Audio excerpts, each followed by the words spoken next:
来这件钱庄放荡内，借钱的人，互人暴力讨小过来恐吓。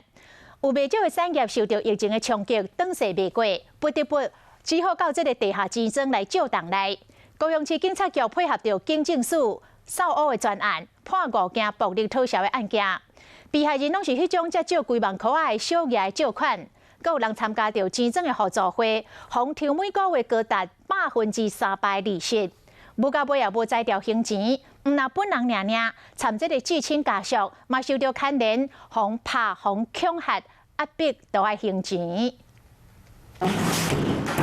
弄门入去，动作真紧，甲嫌犯抓起来。对个车内底，佮找到几啊支球棒。另外，市刑台侦缉队嘛咧抓人，拢是咧抓暴力讨债的人。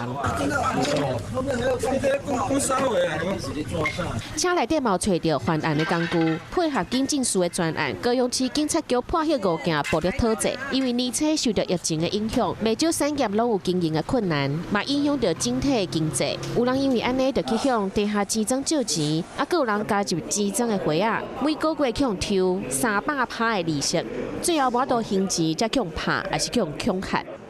这个被害人的部分呢，他因为这一阵子的就业是比较不顺，所以经济上有困难，才会找上这个林姓主嫌这个地下钱庄来向他借钱。包括市刑台侦5队、侦7队、侦定分局、仁武分局，还有林园分局，拢破获暴力讨债案件。被害人拢是几十万不等的小额借款，当日无到行钱才会受害。